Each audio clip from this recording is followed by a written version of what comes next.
Soldier's Heart by Alex 51324. Chapter 22.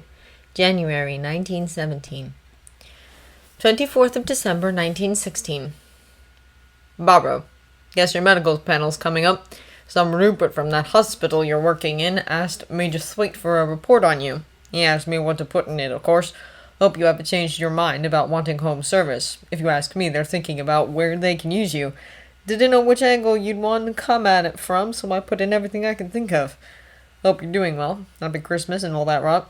Jessup sends his regards. W.T. Thomas thought of this letter as he waited for his medical panel.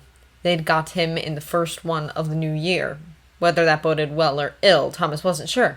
Major Clarkson had been non-committal, doing his physical examination a few days before. That he'd written to the 47th was, on balance, a good thing in Thomas's estimation.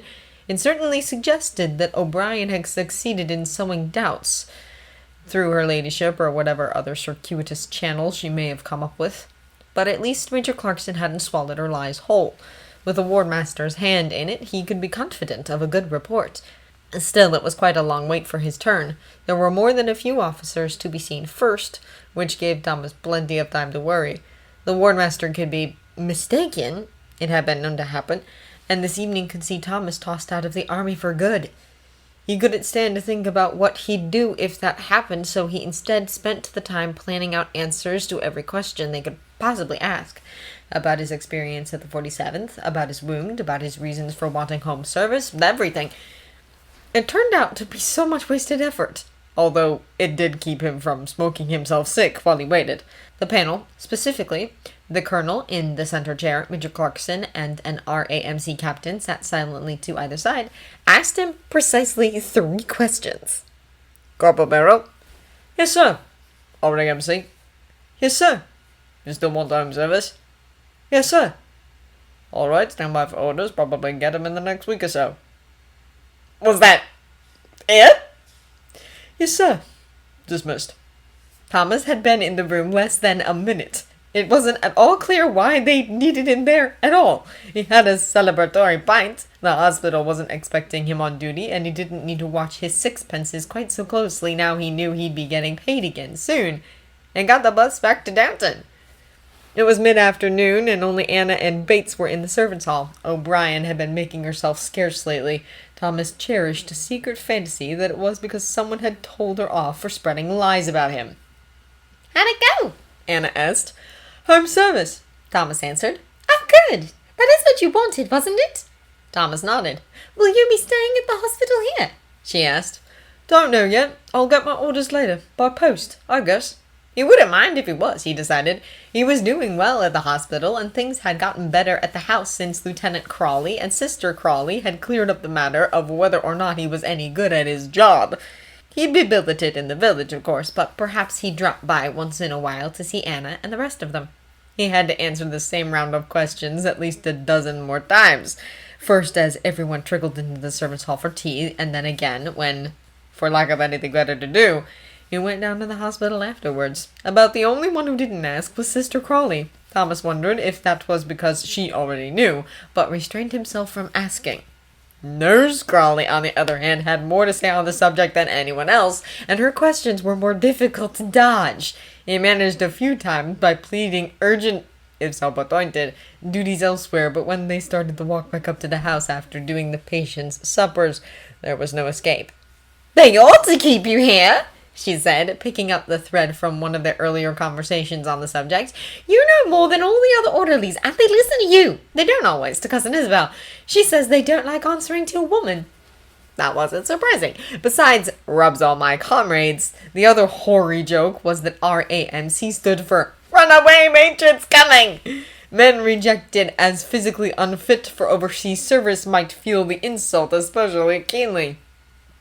They could certainly use an NCO here, Thomas answered, but that doesn't mean it'll be me. He wondered idly where he'd like to go if he had a choice. And the 47th wasn't an option. He reflexively thought of London, but there wasn't anything in London for him now.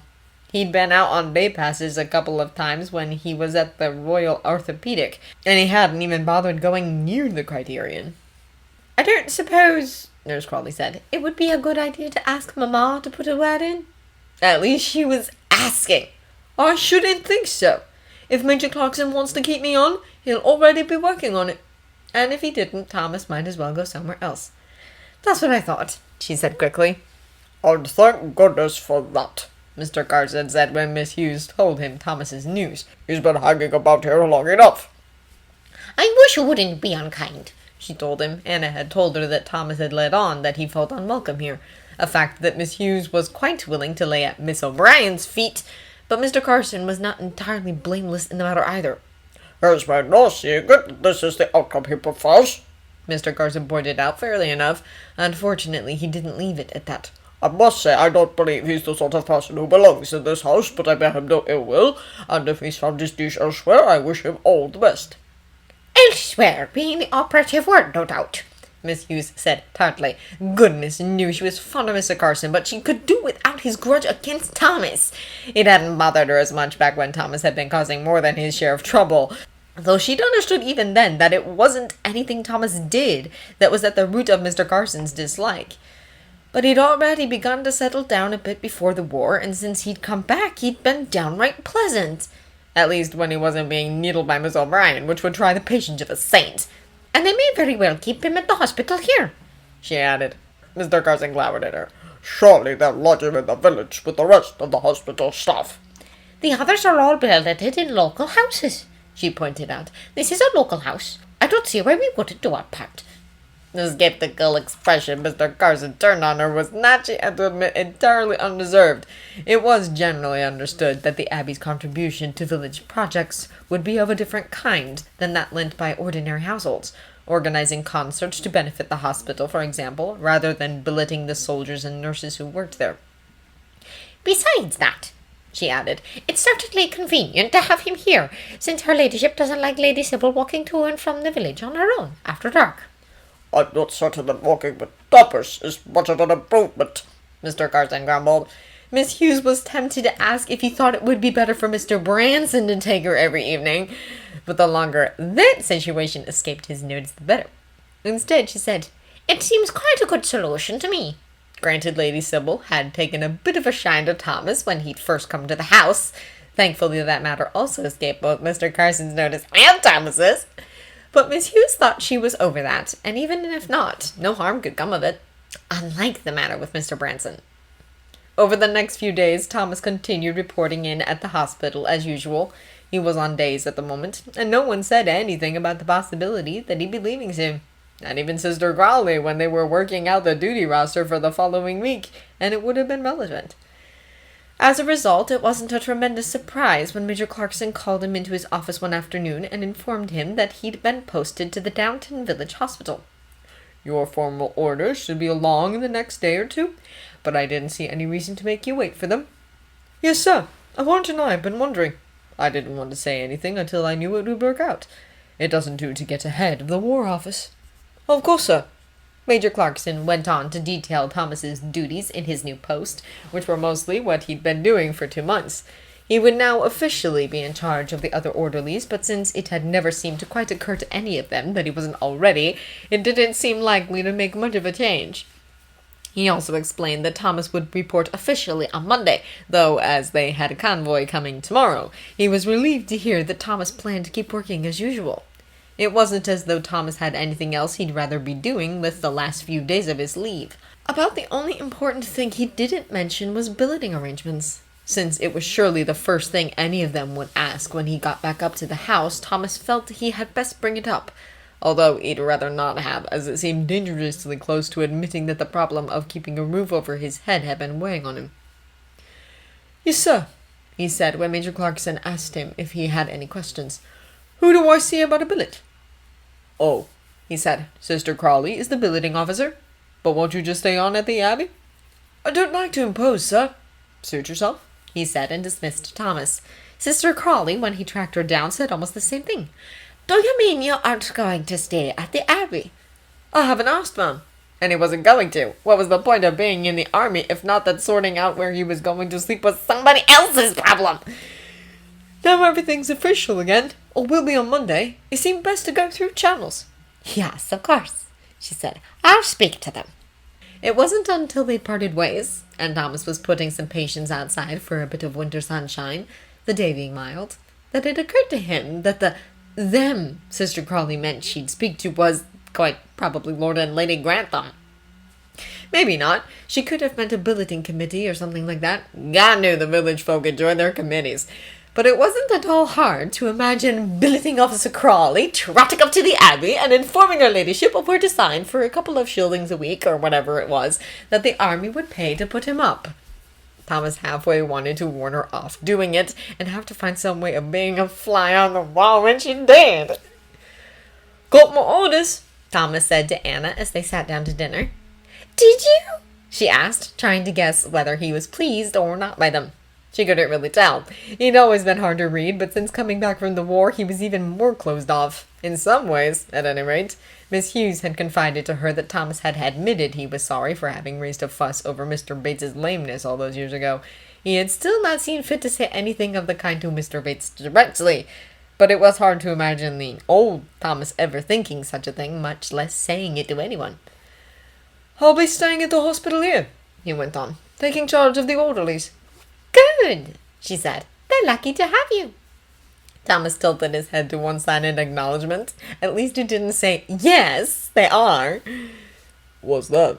Mr. Bates asked from Anna's other side. "You're staying?" "At the hospital, yes. Old Sister Crowley's the building officer. She'll sort out where I'll be living." Anna noticed Miss Hughes and Mr. Carson exchange a look. "So you're back in the army properly now?" William asked. "On Monday I will be," Thomas answered. "Will you do anything special, since you've only got a few days of leave left?" Ethel asked, an eager look on her face. Anna had explained to her about Thomas, and she claimed to understand, but went right on flirting with him. Perhaps just for the practice. "Just work," Thomas said, shaking his head. "We've got a convoy coming in tomorrow. That always makes for a busy few days." William piped up. "Would that be a good time for me to come down and see what it's like? Like you said," he added in response to Thomas's sharp look his way. Anna wasn't sure that Thomas had been entirely sincere in making that suggestion, but William had taken it seriously. He had mentioned to her a time or two that he hoped Thomas would tell them when a convoy was coming. "I suppose," Thomas said. "I'll have to check with Major Clarkson, make sure he doesn't object. We're expecting it around 2 in the afternoon." "I'll be there," William said. "This is Mason," Thomas said, introducing William to the other orderlies. "He'll be helping us unload today." William looked a little startled at that. Perhaps he'd imagined himself as an observer only. "He wants to see what the war's really like before he gets called up." "Not a bad idea," noted Hodges, who had come to the RAMC from the infantry. He followed up on this remark with a rattling cough, and as the group spread themselves out along the wall waiting for the convoy, William asked quietly, "Should he be around sick people?" "He's not contagious," Thomas answered. "He was gassed in Flanders." "Oh," William said, looking at Hodges with a new respect. "When?" Thomas shrugged. 15, I think. The long scarring never goes away." William gulped. "But they have gas masks now, don't they?" "Sure, if you get it on in time, or if the Hun doesn't come up with something new that can get past it." He nodded at another man who was levering himself up onto the wall to take the weight off his bad hip. "Keller there was at the front too. Artilleryman. Don't ask them about it." "All right," said William uncertainly. Within a few moments an ambulance came into sight. It was the first of 3, a big convoy by this place's standards. The day before, they'd sent a large consignment of patients over to the convalescent home at Farley Hall, including, Thomas had been satisfied to see, Captain Prescott. He'd likely be there long enough to see Yorkshire turn green for real. And if he didn't, it would be because they decided to send him home to Maud, or whatever his wife was called. The ambulance pulled to a stop, and Thomas's orderlies opened the back doors. The ambulance orderly jumped out first and presented Thomas with a clipboard holding the manifest. This one only had one stretcher case, but one of the walkers was a head wound. Those could take extra watching. He signed off on it and took his copy, noting as he did that the orderlies were helping the walking cases out. Except for the head wound, they were still in their filthy and blood-stained uniforms, meaning they'd not stopped anywhere long enough to be issued hospital clothing. William was standing and gaping at them, but had at least had the sense to stand out of the way. "What else have we got coming?" Thomas asked the ambulance orderly. "One bus has 4 stretchers. The other 2 stretchers and 4 walking cases. Thomas nodded and called out, "Stand by for 6 more stretchers," he added. "Franklin, take Mason and show him what to do," he added. Yes, sir, said Franklin. The next ambulance was the one with the 4 stretcher cases. The one William and Franklin ended up with was an amputated leg, and not a neat surgical amputation either. The officer was still in his uniform, which meant he'd not been stripped for surgery. The leg had been blown off. A good one for William to see them. "Get one of the MOs to take a look at that one," Thomas told Franklin. "They'll want to clean that up in theatre sooner or later." Which it was, sooner or later, depending on how septic it managed to get on the way here. If they could, they'd give him a day or 2 to recover from the stress of travel. Franklin nodded. "Move up," he told William, and they continued toward the hospital doors. The next case was an abdomen, and the bloke was already feverish, sputtered right through his hospital-issue pajamas. Either he hadn't been like that when they'd put him on the boat, Thomas thought, or someone had thought he'd prefer to die in England. "Check with the ward sister about where to put him." Stashing him in a corner would help keep too many of the other patients from realizing what was happening, not to mention saving wear and tear on screens. When they'd unloaded the last of the ambulances, Thomas went inside the hospital. Someone had put William on handing out cups of tea to the new arrivals. Good, that was well within his skills, and would give him a close look at what passed for a light case around here. Thomas joined Major Clarkson and Sister Crawley as they were leaving the bedside of the abdominal case. He caught Sister Crawley's eye, and she shook her head. "Not good, I'm afraid." "That's what I thought." They stopped by the leg amputation next. Franklin was removing the soiled dressings, revealing a messy stump that, even over the assorted odors of the new convoy, Thomas could smell from several steps away. He was sort of glad it was Major Clarkson and not him who had to move in for a closer look. "How were his vitals?" Franklin reported them. Blood pressure a little low, pulse a little more rapid than ideal, but not too bad given the circumstances. Most importantly, his temperature was only slightly elevated. As ugly as the wound was, there wasn't a raging systemic infection. Yet. And Major Clarkson apparently wanted to keep him that way. "You and Barrow prepping for theatre," he said. "Yes, sir," they both answered. William had finished handing round the tea, so Thomas got him to help Franklin get the patient, Bledlow, according to his tally card, back onto a stretcher. "What's going on, then?" William asked as they lugged him into the prep room. "Take a look at that stump," Thomas suggested. William did, gagging at the smell. "Infected?" he managed to ask. "Yeah, and that's not a surgical amputation. Best guess, he got his foot blown off by a shrapnel shell. The ammo will clear out the infected tissue, then trim it to make a tidy stump. It would have been a lot better if they'd done it earlier, but every place he passed through on the way here must have been too busy. Now the infection's bad enough, it really can't wait any longer." "Will he be all right?" William asked, with a quick glance to make sure the patient was still out, as he ought to be, given how much morphine they'd put in him for the journey. Thomas answered, "Hard to say. We'll know more over the next couple of days." He sent William out when they started cutting the patient's uniform off. They didn't try to save the clothes here any more than they had at the 47th. By the time they got here, the uniforms were too filthy to be worth saving. But they did have time to make a thorough job of washing the patients, instead of just tossing a bucket or 2 of water over them and calling that enough. They also deposited the personal effects neatly in a tray, including the collar tabs and lieutenant's bars. They had him about ready to go into theatre by the time Major Clarkson and Captain Wren Lewis came in to examine the stump again and bicker genially about how far up to make the new amputation. It was an argument Thomas had heard several times before, and Major Clarkson always favored a more radical amputation, though he gathered from Wren Lewis's responses that this preference had developed suddenly about a month ago. It seemed Major Clarkson had his own theory about what might have been done differently to save Lieutenant Turnbull's life. Captain Wren Lewis won the day this time, and they cut about halfway between the patient's knee and where his foot would have been, leaving a nice long stump to attach a prosthetic leg to, assuming no infection escaped the knife, and he lived long enough to get one. They were nearly finished when there was a commotion in the prep room, a man's voice saying, "No, you don't understand," said Sister Crawley, saying something Thomas didn't quite catch in a soothing tone. "It's all right, sir," said Leary, one of the orderlies. "Just let me give you this—" "I don't want it!" It was a clatter like an instrument tray being overturned and a few more sounds of struggle. "If you could just hold him for a moment," Sister Crawley said, and the unknown man's officer's voice rose in wordless protest before falling silent. All three of them in the operating theater, minus the patient, stood still for a moment listening. Finally, Wren Lewis said, "What's going on out there?" Sister Crawley stepped into the theater, a surgical mask held over her face. "One of the patients, a Lieutenant Parchlow, has gas gangrene in his right hand," she explained.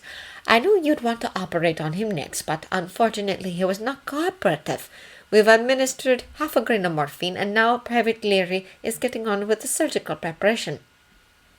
Above his surgical mask, Major Clarkson's expression was annoyed, but he kept his voice level as he said, "Are you quite certain of your diagnosis, sister?" The question was no doubt meant to remind her that as a mere nurse, she had no business making diagnoses, but Sister Crawley answered, "Yes, as a matter of fact, I am." Captain Wren Lewis jumped in, saying, "If you'd like to finish closing up, Major, I'll pop out and take a look." Major Clarkson sighed heavily. "Yes, all right." Wren Lewis was gone only a moment, and when he came back, all he had to do was nod. With another sigh, Major Clarkson said, "No need to scrub back in for this one. I'm nearly finished." "Righto," said Wren Lewis. "I'll start getting ready for the next then." A few minutes later, Leary and another orderly had taken the leg case out, and Thomas was tidying up the operating theater. Leary, fortunately, had taken away the material to be burnt, but Thomas still had to disinfect the operating table and gather up all the instruments to go in the sterilizer. When he stepped back into the prep room to change his mask and gown and scrub his hands again, he took a moment to look at the new patient. His right hand was so puffed up and discolored that it looked like a boxing glove. No wonder Sister Crawley had been confident in her diagnosis, and it had taken Captain Wren Lewis only a glance to confirm. "You only got that kind of swelling with gas gangrene." "Don't know how I missed that when they were getting off the buses," Thomas said. "He was trying to hide it," Sister Crawley answered. "He kept his jacket over it because he didn't want it to be amputated." Poor bugger. Good thing he didn't succeed. Gas gangrene was a particularly noxious infection.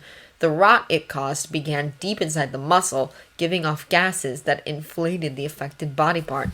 Just like a rotting corpse, except that the victim was alive while it happened. Thomas had heard stories of cases bursting like overfilled balloons, though he wasn't sure if they were actually true or not. What he did know was true was that if every trace of the infected tissue wasn't removed, the patient would die. With the other types of infection, there was a chance that if you got most of it and threw disinfectant on everything you could reach, the patient just might be able to fight the rest of it off on his own. Even a raging systemic infection like Turnbull had, every once in a while, one would pull through. Not so with gas gangrene. The only chance was to get rid of it while it was still confined to a limb. Major Clarkson and Captain Wren Lewis didn't argue this time. The swelling and discoloration only extended halfway up the forearm, but they took the arm off at the shoulder like a joint of beef. Thomas didn't have a surgical tray big enough to put it in. He had to wrap it up in an old sheet. "Looks pretty clean here," Wren Lewis observed as they tidied up the shoulder. "Let's hope so," said Major Clarkson. By the time they finished, Thomas was pretty much gasping for a cigarette, but before he had it, he put the arm in the incinerator, cleaned the operating theater, and finally scrubbed his hands as thoroughly as if he was going back in. After all that, he decided he was going to have a cup of tea as well as a smoke. Going back out into the main ward, he was surprised to find William lurking by the tea urn. "You're still here? Mr. Carson doesn't need me back until we start on the dinner, so..." Naturally, Carson would let William wander off in the middle of the day anytime he felt like it. Thomas filled the cup of tea and went outside, William trailing after him like a balloon on a string. "So," William said, then stopped. Thomas lit his cigarette and waited. "You were operating on those blokes?" Major Clarkson and Captain Wren Lewis were operating. I was assisting. A little pedantic, but if he'd just said yes, the next thing he knew it would be all over Downton that he had claimed he was a surgeon. "Right," said William. "Not that different from waiting at table, really," Thomas said. "You just hand them the stuff they need, take away the stuff they're finished with. Except if you leave something on the table from one course to the next, somebody could die." Taking another drag on his cigarette, he added, "And not just in the sense that Carson might kill you." William chortled, then assumed a guilty expression and said, "He's not that bad. Maybe to you he's not, Me, when I got to training camp, I couldn't believe how pleasant and reasonable the drill sergeants were. Thomas shrugged his good shoulder and took a sip of his tea. Speaking of, he added, the RAMC isn't taking A1s anymore. Major Clarkson had mentioned it when they were in the operating theater. Thomas hadn't even thought about the possibility that William was here angling for a job. In case you were wondering. That's all right, William said. You could try the transport corps, Thomas went on. He had given it a bit of thought while he'd been cleaning up the theater. I don't know if they're taking A1s either, but it might be worth a shot. Why? William asked suspiciously. It's mostly behind the lines. They take rations and stuff up to the front, but they do it at night, same time we move wounded, so it's not too bad, he explained. You can look after the horses. William gave him a disgusted look. Don't start. Start what? I thought you liked horses. He was nearly sure William had said something about that sometime. It just might be that most of the blokes who were keen on horses had signed up for the cavalry and been killed ages ago before the general staff had figured out that machine guns couldn't be intimidated by a cavalry charge. That's not the point. Then what is the point? I'm not looking to stay behind the lines, William said. The only reason I haven't joined up yet is I promised me Dad. I'm not a coward. Really? That was what he was fussed about. Between being a coward and being cannon fodder, there's a bit of room to maneuver. I'm not saying it's wrong to take a job behind the lines or out like that, William said earnestly, but it's not what suits me. I want to fight. I want to make a difference. Oh, Christ, it was like that, was it? You won't, Thomas said coldly. Do you know what war of attrition means? It means both sides take turns throwing men into a meat grinder, and whoever runs out first loses. Nothing you do over that is going to make a difference. William scoffed. Softening his tone, Thomas said, It really isn't. And the sooner you get used to the idea, the more chance you have of coming back alive. It's the blokes who want it to be like a story who get themselves killed. Or worse, get their mates killed. William looked at him wide-eyed. Did you get anyone killed, did he mean? Well, at least he was asking. No, but I've seen it happen. He wondered if Lieutenant Sherwood had been back at the front by July. And if he wised up. Bloke from my section got killed the same day I was shot. Rollins and the rest had decided to keep it from him, but Plank had let it slip in a letter that was mostly about the damn cat. But that's just bad luck. Most of us made it through the day because we didn't take any stupid risks. And because we weren't bloody infantry. William made a small questioning sound. Some of them, a lot of them, didn't even make it out of the trench. They were shot as soon as they got their heads up over the parapet and just fell backward off the ladders like... Thomas couldn't think of a comparison. Like nothing on this earth. There was this one bloke... Thomas stopped and lit another cigarette. What? William asked. You've never killed a man. It wasn't a question. William hadn't been over there, so he hadn't. I have. Thomas hadn't really thought of it that way before. He hadn't forgotten what happened. He just hadn't thought about it. One of us. He made it as far as the wire. Our wire. Then he caught a packet. Probably shrapnel. Made a hole big enough for his guts to fall out.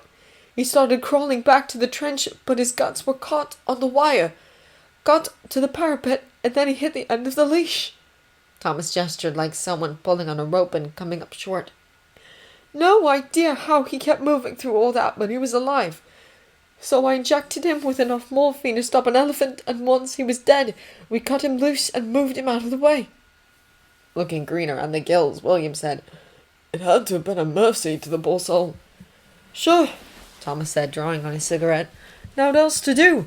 Even if the Boche had agreed to stop shooting long enough for us to go out and collect the rest of him, nobody could put a mess like that back together again. Not all the king's horses or all the king's men. Wasn't like I murdered him. But I did kill him. William looked away, scuffing his toe in the dust of the road. And that's what you mean when you say making a difference, right? Killing somebody. William did some more toe scuffing. I guess, an enemy. Thomas wasn't sure how much different that made. Not really. Most of the enemy probably had no more idea what the war was about than William did.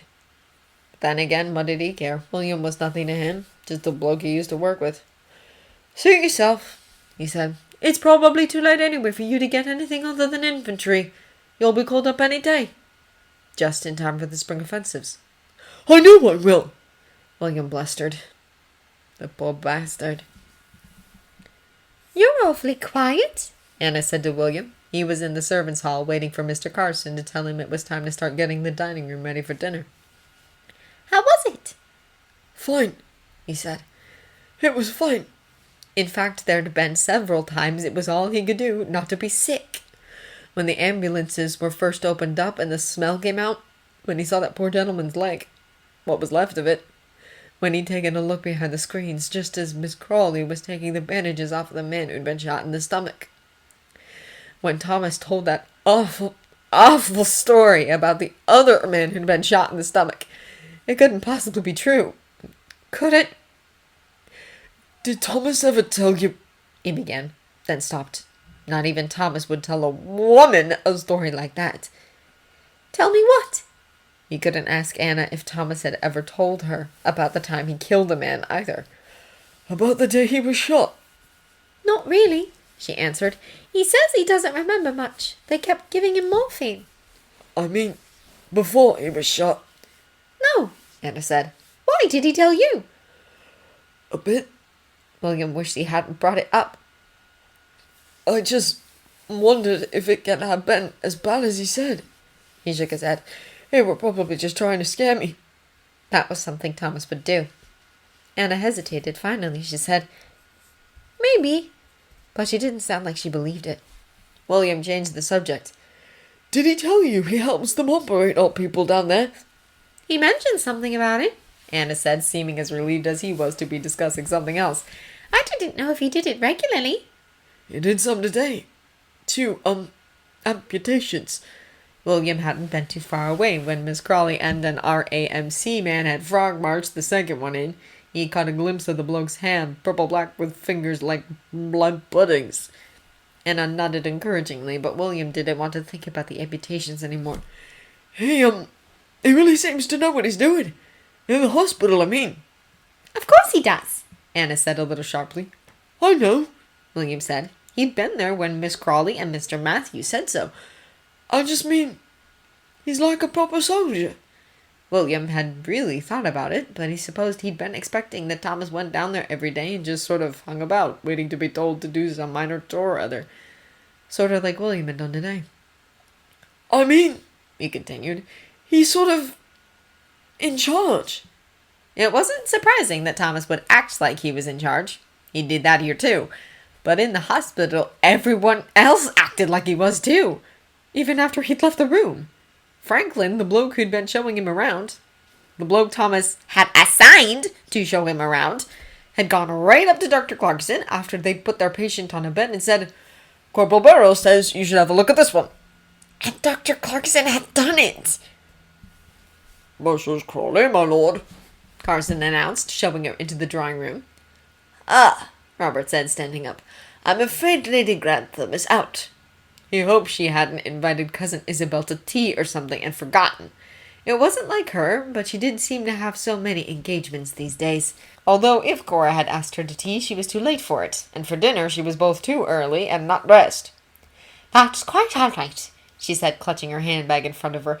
I'm here in an official capacity. Oh, God, which official capacity was that? She seemed to be in the chair for every committee in the village, at least all the ones that Cora wasn't. Sometimes Robert thought it would be easier just to give her his checkbook. I see. Shall we sit? He asked, gesturing toward a chair. He knew from experience that not offering her a seat would have no effect on the duration of the interview, or the size of the check he ended up writing. Sitting, she said, As you may have heard, Corporal Barrow has been officially posted at a hospital. This was a new one. Yes, I think my valet mentioned it. One of the servants at any rate. He waited patiently to hear what he, or his checkbook, had to do with it. So I've come to formalize his billeting arrangements. He must have looked blank because she added, As billeting officer. That really didn't answer any of his questions, but Robert said, Yes. She took some forms out of her handbag and passed them to him. All the details are there, and I've marked where you need to sign. Looking over the forms, it gradually dawned on Robert that they were apparently billeting Thomas. Corporal Barrow, he should say, here!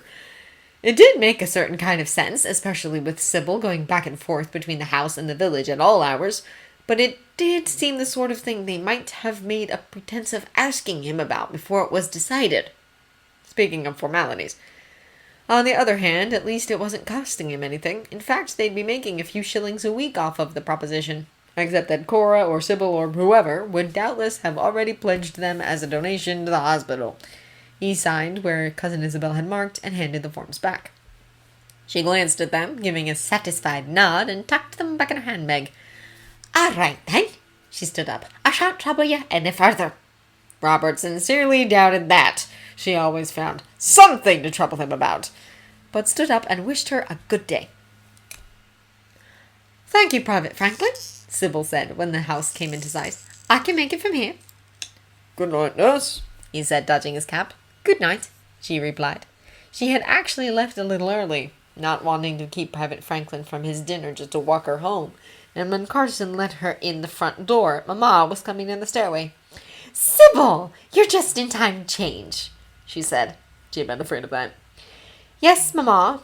To Carson, she added, Corporal Barrow is staying late at the hospital to look after the new patients who arrived today. He asked if you could let the kitchen staff know he'll be coming back about the time they begin work in the morning. Was it her imagination, or did Carson's expression become a little fixed? Yes, my lady. Mamma jumped in. Do you mean he left you to walk all the way here on your own? He had one of the other orderlies walk with me, Sybil explained, even though it was completely unnecessary. I beg to differ, said Mamma. I'm glad someone showed some sense. Sybil sighed and was about to protest, but Mamma cut her off, saying, Go and change. I'll tell Miss Patmore to hold dinner 10 minutes. So Sybil flew up the stairs, washed her face and hands, and threw her simplest dinner dress over her head. When she ducked across the hall into the boudoir to find somebody who could fasten it at the back, Anna was still there. Are you still dressing? She asked Mary and Edith. I got home a minute ago and I'm nearly ready.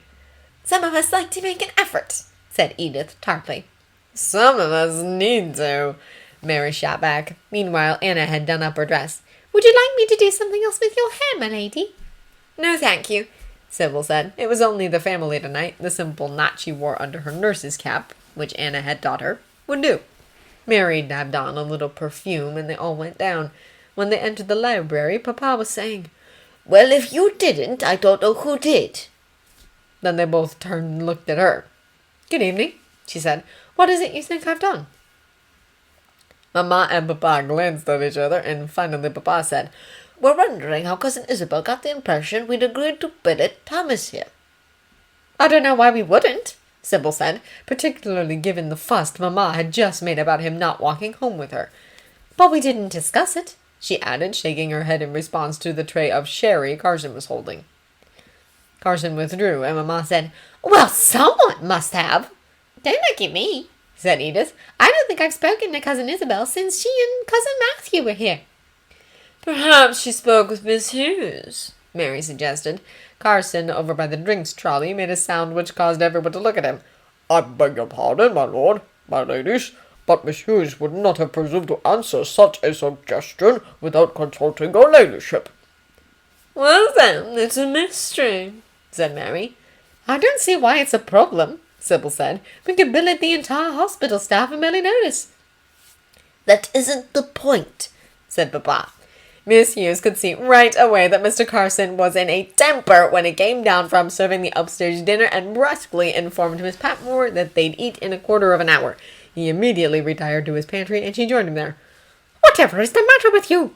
Thomas, he said, pouring a generous measure of sherry into a glass. He isn't even here, she pointed out. Daisy said something about him staying late at the hospital. I'm aware, Mr. Carson said. You sent Lady Sybil with that message. Oh dear, I'm not sure you can really say he sent her, Miss Hughes pointed out. She was coming here anyway. That isn't the worst of it, Carson said darkly. Did you know that he's being billeted here? No, I hadn't heard, but I think it's a good idea, she answered. When was that decided? It wasn't. He went on to explain that Miss Crawley, in her person as village billeting officer, had turned up after tea time with army forms to be signed. His lordship had signed them, believing that her ladyship must have agreed to this arrangement and forgotten to mention it. They had evidently compared notes before dinner and realized that neither of them had known anything about it, nor had Lady Sybil, who would have been Mrs. Hughes' next guess. It was suggested, Mr. Carson added delicately, that she may have spoken to you, and you said something which inadvertently gave the impression that the matter was settled. "She hasn't spoken to me about it," Miss Hughes said. "I'd have told her to talk to one of them." Of course you would have. She caught the slight stress he put on you. "But what do you think did?" Mr. Carson gave her a baleful look. Not yet, but it will be long, Thomas said to Sister Crawley when she came in to relieve him several hours before dawn. I gave him half a grain of morphine about an hour ago. Should hold him. Hold him the rest of his life. They were talking about the abdominal wound in the corner. She nodded. "And how are Lieutenants Bledlow and Parslow?" Those were the two amputations from earlier in the day. Thomas had forgotten which one was which. They're both doing well enough. The leg came round, talked a bit, had some tea and toast. The other one stayed out, but his temperature's coming down. And no surprises from anyone else. "Good," she said. "Oh, and I got your billet sorted." Really? When? Yes, Mum? "I stopped by the Abbey before I went home," she explained. "Lord Grantham seemed to have been expecting you'd stay." That was a surprise, but Thomas wasn't going to argue with her about it. Yes, Mum. Shortly after that, he started the walk up the house. It was bitterly cold, much colder than it was when he made this trip at the usual time, and he thought idly that if he'd been billeted somewhere else, he could at least console himself with the thought that he wouldn't be making this hike all winter. There was nothing for it, though. He wasn't going to start complaining about his billet the moment he'd got one. The walk also gave him plenty of time to think about the possibility that he'd get there and find the house locked up tight, and Daisy and everyone off lighting the bedroom fires. He'd asked Nurse Crawley to pass word of his schedule downstairs, partly in hopes of avoiding just such a scenario. The other reason was to avoid being accused of expecting someone to wait up until he decided to show up. But the message could easily have gone astray or been forgotten. Thomas had no idea at what point in the morning the kitchen workers usually got around to opening the kitchen door. By the time he reached the house, he'd more or less decided that this outcome was inevitable, and had planned several choice things to say to Daisy, or whomever it was, when she finally turned up to let him in. Likely after he'd burned all his cigarettes for warmth and was well on the way to a serious case of hypothermia. It was not exactly a disappointment, but something of a letdown perhaps, when he saw lights on in the kitchen and the doorknob turned easily in his hand. Miss Patmore and the kitchen maids were, in fact, sitting down to breakfast, and at his entrance, Daisy popped up and started fixing him a plate, saying, "There you are! We weren't sure when you'd be back. How are things in the hospital?" "Fine," he said cautiously, unwinding his muffler. "Do you mind eating in here?" Daisy continued. It wasn't at all clear whether she'd heard his response or even expected one. "Only we haven't lit the fire in the servants' hall yet." Just beginning to thaw out, Thomas briefly considered whether standing on his dignity was worth going into a freezing cold room and eating by himself. "No, I don't mind." The kitchen girls were full of chatter as they drank their tea and ate their porridge, mostly about the day's work ahead, and Thomas was suddenly and vividly reminded of the time he'd breakfasted in the kitchen at Captain Allenby's billet in France. "Will you be working again tonight?" Daisy asked at one point. "I don't think so." The abdominal case would be dead long before the end of the day, and it didn't seem likely any of the others would require special care. "They're expecting me back after lunch, and as long as nothing's come up, I'll be off duty at the usual time." "Seems like they have you down there at all hours," one of the other kitchen maids observed. "Well, if there's anyone needing special watching, they want either me or the ward sister there at night," Thomas explained. "But otherwise, it's better to have us both there in the day. So when something changes, like getting new patients, we have to shuffle things around a bit." Before long, the kitchen staff had finished their breakfasts, and Miss Patmore dispatched them to various tasks. Daisy was assigned to start cooking the servants' hall breakfast, and while she got on with it, Thomas sat drinking a second cup of tea. As she bustled about, she said, "William said it was interesting down at the hospital yesterday." "Did he?" Thomas asked vaguely. He ought to be getting to bed. Lunchtime would be here sooner than he liked. but the lulling warmth of the kitchen made him reluctant to start the hike up to the top of the house. "Do you suppose—" she began, then stopped. "Do you suppose he might be able to work there instead of going to the front?" she asked in a rush. "Oh, that." Thomas shook his head. "Not unless he's secretly a nearsighted asthmatic with flat feet and scoliosis, no." Daisy gave him a sharp look, and he quickly explained. "They aren't taking fit young men for hospital work. They weren't even when I joined up, and it's worse now. Pretty much the only way they'll take a man of conscription age is if he's been turned down for combat service." Or if he was a doctor, presumably, but it wasn't like that could help William. "Oh," said Daisy. "Yeah," Thomas said. In fact, he'd heard from Rollins that there was talk of transferring men who were already in the RAMC to the infantry, whether they liked it or not, and allowing women nurses closer to the front to replace them. "Anyway, he says he's keen to fight." "I know," Daisy sighed. "I'm not sure there's much to be done now, even if he'd see sense about it," Thomas added. "His old dad really missed a trick there, convincing him to leave it so long." Daisy explained. William says, that if he was called up and something happened, it would just be fate. But if he let him join up and something happened, he'd never forgive himself." "I heard," Thomas said, something like that anyway. "But if you volunteer early, you can ask for something less dangerous. When you're called up, you don't get any choice, and 10 to 1 they'll put him in the infantry. Unless he's got some special skills he's been keeping a secret." Actually, the odds were probably a lot worse than 10 to 1. "I said he might try for transport corps, since he knows horses, but it's likely too late for that." Daisy frowned. "I thought they weren't using horses much," she said. "Not for fighting, no. Transport corps is in charge of moving stuff around. They use plenty of horses for that. Heavy ones, the kind he's used to." "And he wouldn't be in danger?" "Not as much. They take stuff to the front, but they aren't stuck there day in and day out." Thomas considered what else he knew about the transport corps. "I'm not sure what they do when there's a push on, but it can't be as bad as what the infantry was doing." There had probably been some of them standing by in the support trenches waiting to take ammunition and whatever else to the Huns' forward trenches after the infantry had strolled across and consolidated them. God only knew what they'd been told to do instead when it became clear that was not how the day was going to go. But they hadn't been out in the first waves of the advance getting mowed down like corn before the scythe. The next thing he was aware of was Daisy touching his hand. "Thomas, are you all right?" He shook himself slightly and essayed a reassuring smile. "Fine," he said. "But I'd best get to bed." Daisy nodded quickly. "Good night. Morning?" "You too," he said and escaped up the stairs. "Corporal Barrow isn't gracing us with his presence this morning?" Mr. Carson asked as they sat down to breakfast. Even considering the subject, Anna thought he sounded more than usually sarcastic. "He had breakfast with us and went up to bed," explained Daisy, who was bringing in the toast. "He's expected back at the hospital after lunch. He says he'll be back for dinner unless something changes." Mr. Carson scoffed and said something about being surprised Thomas had "Entrusted that message to you and not his lordship or Lady Mary." Daisy gave Anna a puzzled look, which she passed on to Mr. Bates, who explained in an undertone.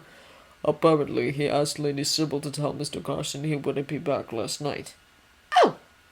Anna could understand both why he'd done so and why Mr. Carson thought he shouldn't have, but it seemed a bit much for Mr. Carson to still be annoyed about it this morning.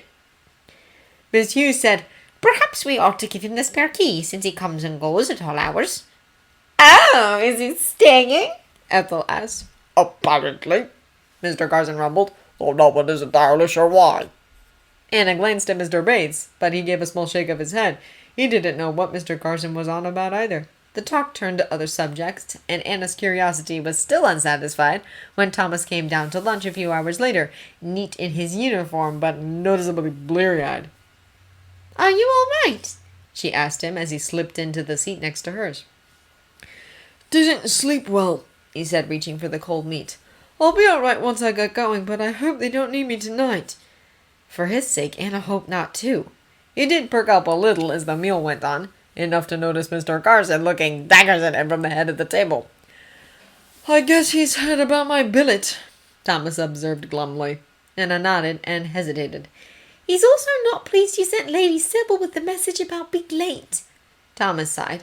I didn't think he would be, but if I'd telephoned, one of the family might just as easily have picked up, and he'd not have liked that any better. Anna hadn't thought of that. Thomas went on. I could have told Private Franklin to go round the back of the house after seeing Nurse Crawley through the door and find someone to tell, but then he'd have been interrupting at the busiest part of the day, and if I'd sent one of the other orderlies at some other time, Mr. Carson would still have found a reason to be annoyed about it, and whoever I'd make do it would be annoyed about it too, since they all knew perfectly well that Nurse Crawley was coming up here anyway, and there's no real reason in the world why she shouldn't just tell someone. Thomas's voice had risen in volume as he worked his way through this tirade, and by the end of it, everybody was looking at him. Hunching his shoulders, he muttered, Well, there isn't, and stuffed a forkful of meat into his mouth. At the head of the table, Miss Hughes and Mr. Carson exchanged a look. Thomas, Miss Hughes said delicately. From the glare Thomas shot her, Anna thought it was lucky his mouth was full. Otherwise, he'd surely have said something to dig himself in deeper. As it was, Miss Hughes was able to continue uninterrupted. I'm sure Mr. Carson understands you can't make extra work for the army men in order to cater to our sensibilities. Thomas, still regarding her with suspicion, swallowed and said, No, Miss Hughes, I really can't. Mr. Carson cleared his throat. Given your feelings, he said ponderously, I wonder why you thought it was a good idea that you go on staying here. I didn't, Thomas said flatly. Miss Crawley did. I also didn't think it a good idea to argue with her about it, but if you'd like to, I certainly shan't try to stop you. He pushed his chair back with a loud scrape and added, Now, if no one objects, I'll just be off and serve my country. It might be for the best that he'd gone. Mr. Carson continued to growl and sputter for the rest of the meal, but he'd have been wiser to skip the parting shot, in Anna's opinion. When they left the table, she joined Miss Hughes in her sitting room and said apologetically, Thomas mentioned when we sat down that he hadn't slept well. Miss Hughes nodded understanding. I'd wondered. He's never been one to fly off the handle. No, Anna agreed, although she couldn't help thinking about how, about a month ago, he'd barked at her about being blamed for everything that went wrong around here. The work he's doing now can be upsetting, I think, she offered. William was telling me about some of the things he saw at the hospital yesterday, and, well, I suppose some of the things that Mr. Carson worries about seem... Anna couldn't find a good way to end that sentence, and so let it trail off. Yes, Miss Hughes said. I'm sure they do. She sighed. It isn't just that, though, she added. There's a certain amount of confusion over just how it came to be decided that Thomas would be billeted here. She went on to explain something about his lordship and her ladyship, each thinking the other must have agreed to it, and discovering at dinner last night that neither of them had. It seems a perfectly sensible arrangement to me, particularly since he and Lady Sybil usually come and go at the same times. But Mr. Carson seems to think it was all Thomas's idea. I don't think that's likely, Anna said tactfully. It's a long way to walk in the winter, for one thing. For one thing, Miss Hughes echoed in agreement. And all he said to me on the subject was something about how it was one of the perks of being in the army, that it was the building officer's job to worry about things like that. She had, in fact, been trying to get a sense of whether he wanted to go on living here or not. She rather thought not, though refraining from saying so was unusually tactful for him. Thomas did his best to shed his bad mood on the walk down to the hospital, but he was not entirely successful, so Mr. Carson thought it had been his idea to stay on at the Abbey. In his haste to blame Thomas for it, he'd apparently overlooked the fact that there was no reason on God's green earth that he'd want to. Perhaps Thomas ought to spin it out for him. Fortunately, the first thing Sister Crawley said to him when he reported in was the welcome news that no new emergencies had developed, and he'd be going off duty at supper time. Granted, that meant going back to the house, but perhaps he'd skip it and go straight up to bed while Carson was up in the dining room. If he was really lucky, he could scrounge something in the kitchen on his way up. The abdominal case had died, of course, but the head wound seemed compos mentis, and the 2 surgical cases from yesterday were recovering well. Lieutenant Parslow is having a difficult time, I'm afraid, Sister Crawley went on. We spoke of it today when I did his dress and change, but I'm afraid he holds me responsible for the loss of his arm. Perhaps you could try the next one. You did rather well with Lieutenant Hurston last month. I could try, Thomas said doubtfully. Hurston was the below-the-knee amputation. All Thomas had done was tell him truthfully that he'd probably walk again. But I'm afraid the facts aren't quite as reassuring with an arm amputation at the shoulder. No, I suppose not, she agreed. Well, even if you can't find anything to say that will help him, he'd probably rather not have to speak to me again just yet. So Thomas was struck with his dressing change.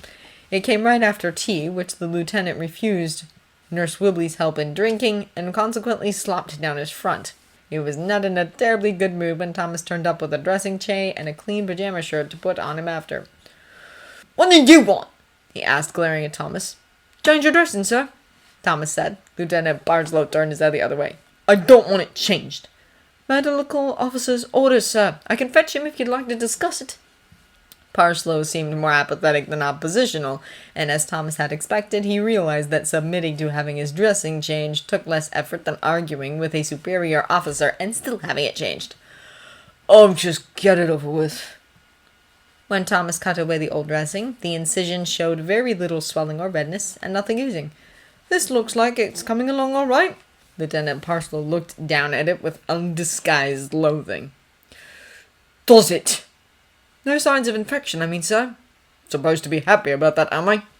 Only if you want to live, Thomas said. Parslow scoffed.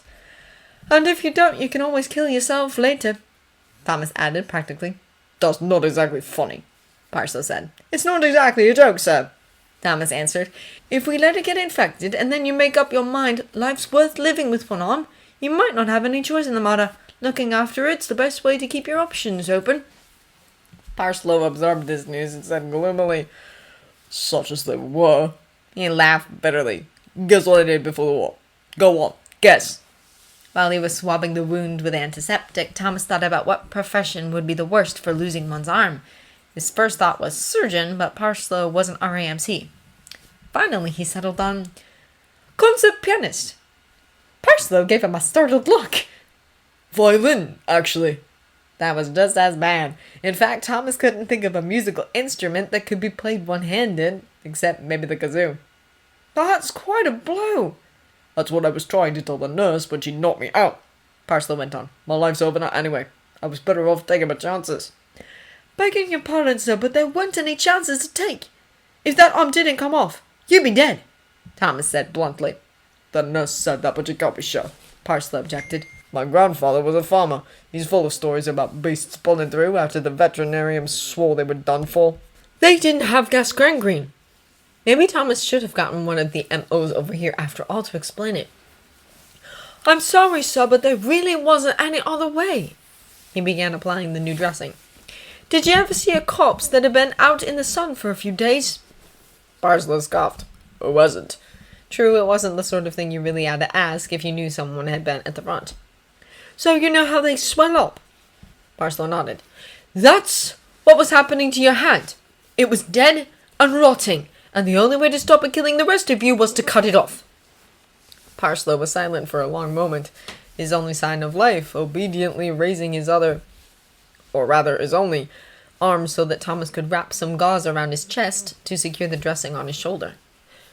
If that's true, he finally said, I suppose they couldn't have done anything else. But that doesn't help me. No, sir, Thomas replied.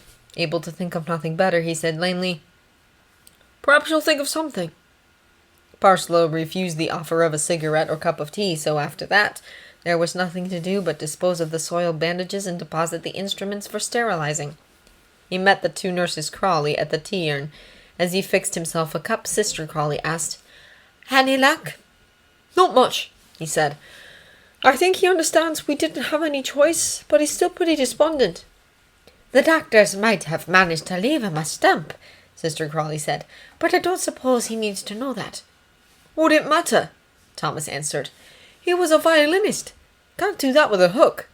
At the Royal Orthopedic, he'd heard the physiotherapists trying to talk up the developments in prosthetic hands, but that was really all they were. Either a hook or a block of wood shaped like a hand. Oh, that's dreadful, said Nurse Crawley, gazing in his direction. No wonder he's upset. He'll simply have to find another profession, said Sister Crawley briskly. It's unfortunate, but at least he'll live. That is, How does the wound look? Clean, Thomas said. I think they got it all. It had been a little over 24 hours since the amputation. If any of the deadly germs had made their way up Parslow's arm and into the body, they'd likely have made their presence known by now. Then he has the rest of his life to find another monsieur, Sister Crawley said. Nurse Crawley added, Perhaps he could learn to play. She seemed no more able to think of an instrument that could be played one-handed than Thomas could, and said instead, He can sing or compose. I expect it helps them if they can play a song while they're making it up, but Beethoven went right on writing music after he went deaf. Thomas had a feeling that both of those were entirely different skills from playing the violin, but only said, I'm not sure he's in the mood to be cheered up just yet. To stop her from going over and announcing these solutions to Parslow right away. Taking his teacup with him, Thomas stepped outside for a cigarette. A moment or two later, Nurse Crawley joined him. This time, he didn't make her ask, just handed her a cigarette, saying, If Sister catches you, I've no idea where you got it. She's going to tell Dr. Clarkson something, Nurse Crawley answered, lighting it. They were around the back of the hospital, so it was unlikely anyone else would see her, and anyway, he could claim ignorance of the rule prohibiting VADs to smoke in public. I'd keep an eye out if I were you, he said, more to establish that he wasn't on lookout duty as anything else. Nurse Crawley shrugged and took a practiced drag of her cigarette. I'm glad you're staying at the house, she said abruptly. Thomas glanced at her. Glad someone is, he said, momentarily forgetting that she didn't know about Carson's dislike of him. Fortunately, she didn't ask. Mama nearly hit the ceiling when she thought I'd walked home alone last night. Thomas glanced at her sharply. Did she find out you hadn't? Yes, she said with a sigh. At least someone was sensible, she said, imitating her ladyship's accent. In her normal voice, she went on, It's embarrassing having to be seen I'm like a child. None of the others do. None of the others have as long a walk, Thomas pointed out. I suppose not, she allowed, but it's much simpler when we can just walk together. Sure, Thomas said, adding, Was a bit spooky walking up there on my own at 4 o'clock this morning. Though it really hadn't been. Could have used you to help fight off any highwaymen. She giggled, but then said, Don't tease. Anyway, I expect the highwaymen have all been called up.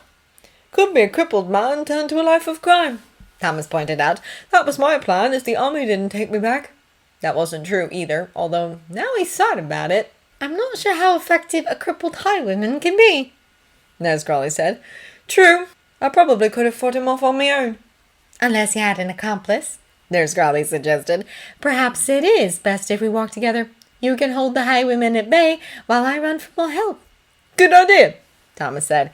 He was perhaps a bit punchy from lack of sleep. He didn't know what her excuse was, but when the shift ended and they started the walk back to the house, they occupied themselves, pointing out to each other the places where the hypothetical highwaymen might lay in wait. Thomas was in a fairly good mood when they parted ways at the top of the drive, she going in at the front door while he walked around to the back. At least he was until he saw the kitchen door open and Anna pop out. She must have been watching for him, and he couldn't think of any news she might have that he was eager to hear. He was right. As soon as he was within earshot, Anna launched into a rapid explanation of how she had come to find out why Carson was more than usually irritated with him today. When she paused for breath, Thomas said, So, Miss Crawley dropped in and announced to his lordship that I was living here now? Something like that, Anna agreed. And this is my fault somehow? I suppose he thinks she must have got the impression somewhere that they'd already agreed, Anna explained. Oh, for crap's sake, and none of them ever met the woman! Well, he realized, not really. They'd waited on her, but that wasn't the same thing. Her way of deciding what she thought ought to happen and then presenting it as though it were an inevitable course of events wasn't all that remarkable until you saw her do it to someone she did not, in fact, outrank. Right, Thomas said. Come on, where's Miss Hughes? In his sitting room, I think, said Anna, trotting to keep up with him as he went inside. She was, fortunately, and on the way there, Thomas had seen William heading up the stairs with a tray, which meant Carson was safely pinned down in the dining room. Good evening, Thomas, she said. I hope you're feeling a bit better. I'm very tired, as a matter of fact, he said. I'll be heading up in a minute, but I thought perhaps I could clear up some confusion about my billeting arrangement. Miss Hughes sent a questioning look to Anna, who shrugged slightly. If I understand correctly, he said, Miss Crawley stopped by and told his lordship I'd be billeted here. Well, as far as I can tell, yes, Miss Hughes said, and I'm sure you didn't deliberately give her the impression they'd agreed, but perhaps— No, Thomas said. I didn't. She got the idea in her head somehow that I ought to. Don't ask me how, and if you ask anyone at the hospital, they'll tell you when she decides that things ought to be a certain way, she often skips over the part where it asks the person whose decision it really is. I see, said Miss Hughes. Thomas went on. Yesterday, for instance, I was in the operating theatre with both M.O.s. When she stuck her head in and informed them she'd found another patient who needed an operation, she was halfway through prepping him for surgery and they'd be doing him next. Anna choked. Miss Hughes glanced at her and said, I take it that isn't the usual procedure. No, Thomas said. Typically, the medical officers decide who's having an operation and when. She was right. It was a gas gangrene case, and if I'd been the one to spot him, I'd have thought the same thing she did. But all I'd have said to the Major was that I had a case I thought he'd want to see. It drives Major Clarkson up the wall, but since she's usually right, well, he can't delay treating the patient just to make a point to her. I suppose not, Miss Hughes allowed. And you think that when she spoke to his lordship, it was like that? I believe so. When I spoke to her about a billet, she said something about how she'd assumed I would just stay here, Thomas explained. And I said something about how I didn't think I should ask. I meant that I didn't think I ought to impose on the family any further. At least no one could prove he hadn't meant that. But she must have taken it differently. That does seem likely, Anna spoke up. It was the same sort of thing with Lady Sybil going on her nursing course. She told Miss Crawley that she wanted to do something meaningful to support the war, and Miss Crawley suggested nursing. Lady Sybil said she was interested, and the next thing she knew, Miss Crawley was announcing to the whole family that she was going almost immediately. She did want to go, but she said she didn't remember ever really saying so to Miss Crawley. She thought they'd only agreed Miss Crawley would look into it. She's like a steamroller, Thomas said. A very cheerful, sensible steamroller. Miss Hughes stifled a laugh. I dare say her ladyship felt as though she'd met a steamroller. She shook her head. That does make a great deal of sense. I suppose you'd like me to explain it to Mr. Carson. If you would, Thomas said. Carson might believe it coming from her, whereas if Thomas told him the sky was blue, he'd go to the window to see what other color it had turned. Anna chimed in. And Mr. Bates can explain it to his lordship. Thomas hadn't even thought about him. If you would. Of the two, he suspected Carson was much more concerned about the matter. And the other thing is, I'm not keen on going back to her complaining about my billeting assignment the day after she gave it to me. Billeting officer's a thankless job, and I don't need to be in a bad books.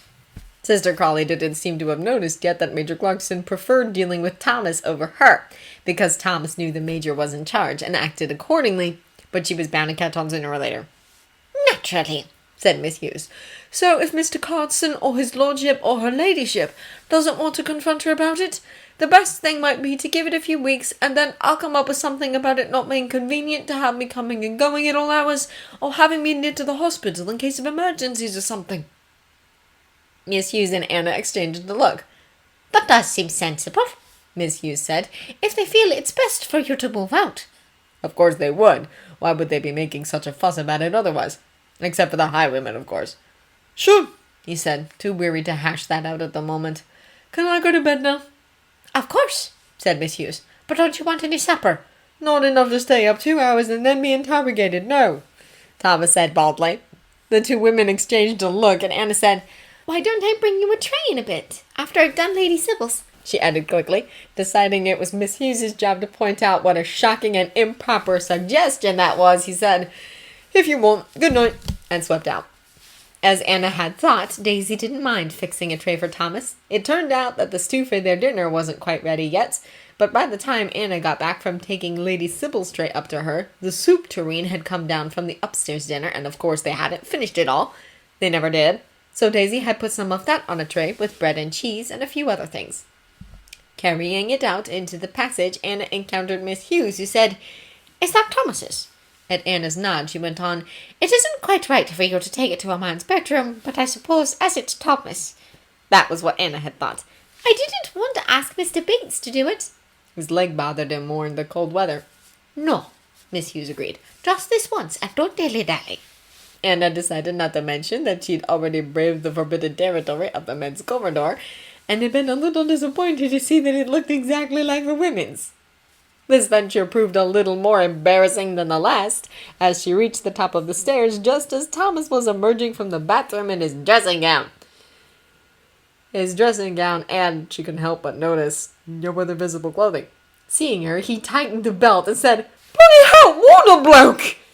"I said I was bringing you a tray," she pointed out indignantly. He might have waited until after she'd been and gone to take his kit off.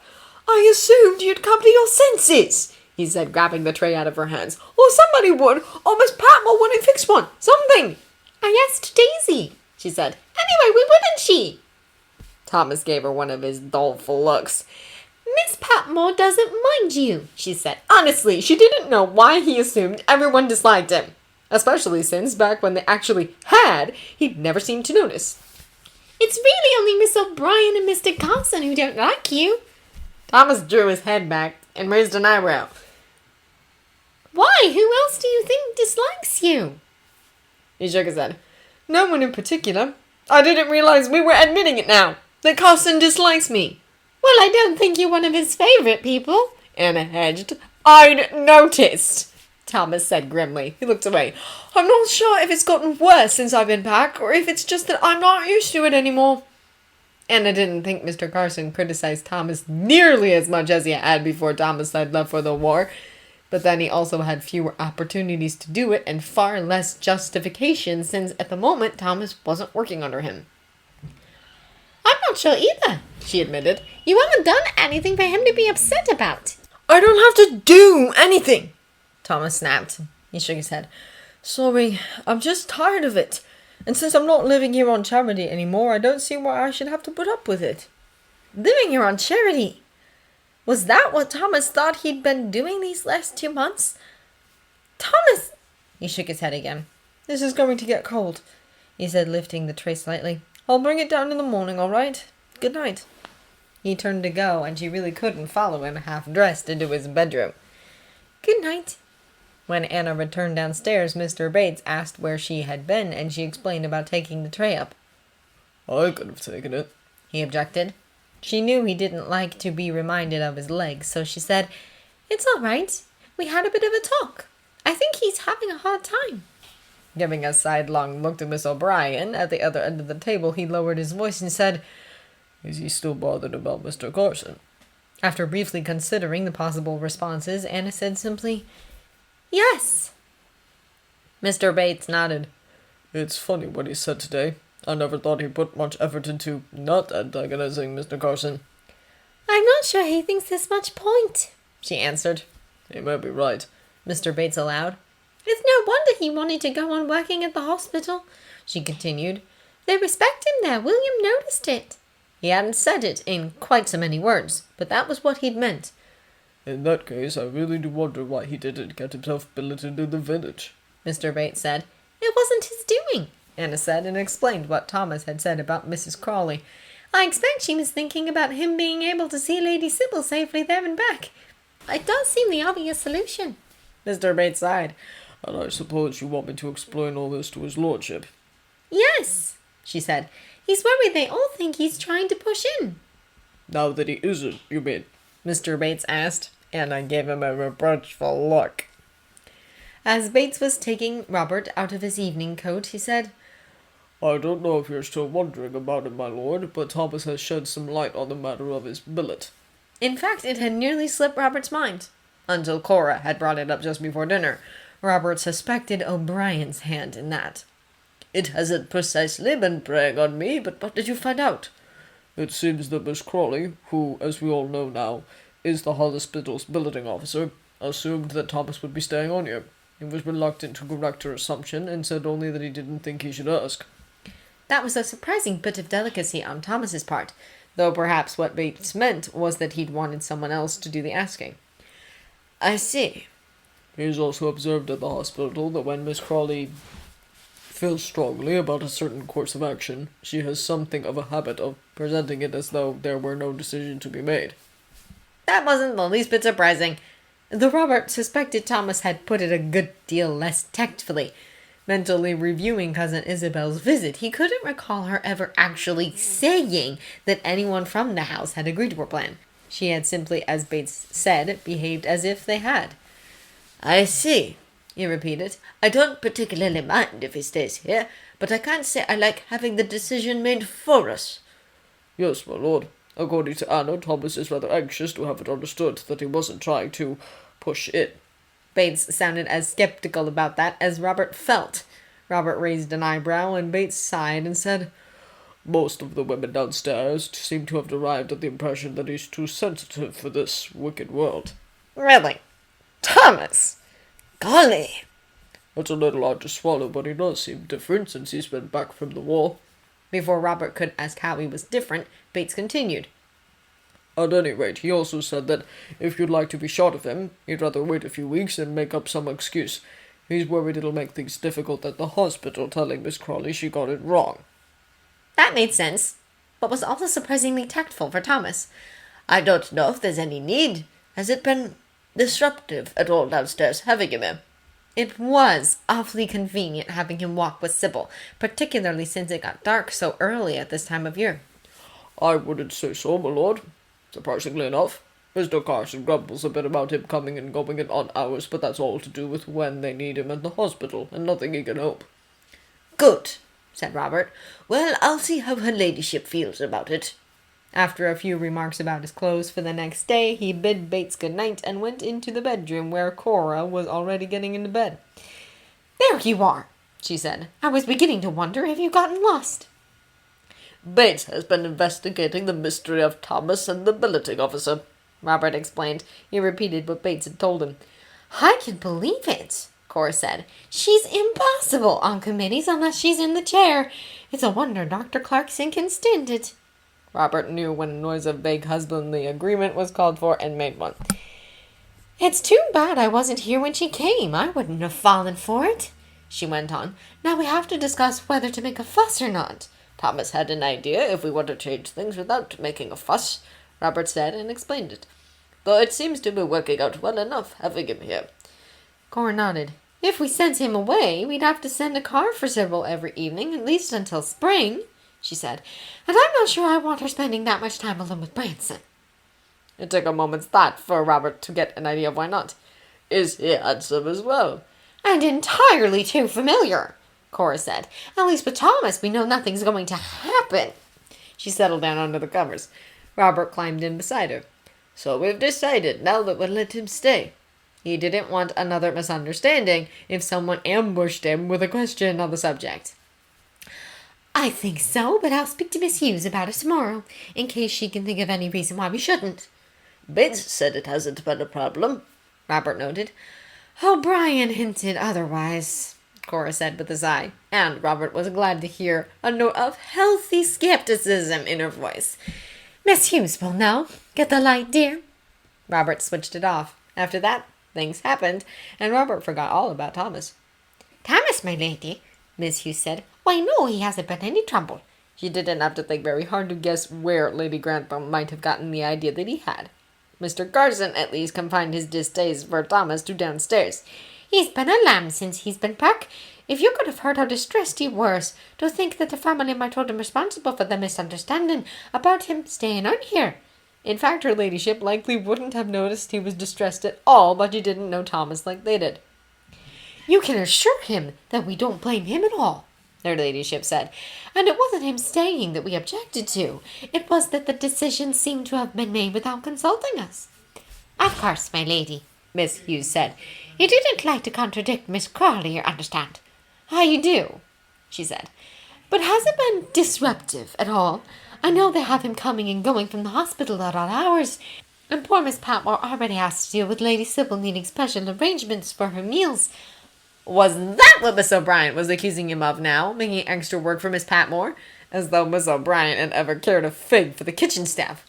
"Oh, no, he lets us know when to expect him, and it's no trouble for the kitchen maid to put something aside for him." "That's what I thought, but I wanted to be sure. It's so important for all of us to do our part for the war effort." "I quite agree, my lady, and we are very proud of him, and of Lady Sybil, of course." "In that case, and if you've no objection, Please let him know that we're glad to have him stay for the duration, Lady Grantham said with a nod. Now, about the menus for this week. Once she and her ladyship had finished discussing the household plans for the coming week, Miss Hughes let herself into Mr. Carson's pantry. You'll be pleased to know that, now that her ladyship and his lordship have had a chance to think about it properly, they've decided they're glad to have Thomas stay. Mr. Carson arrived. If that is their decision, naturally I will support it. Good, she said. I told her ladyship how proud we all are of his contribution to the war effort, and Lady Sybil's. She did not say, "Don't make a liar out of me." But the slow widening of Mr. Carson's eyes, followed by a thoughtful nod, indicated that she didn't need to.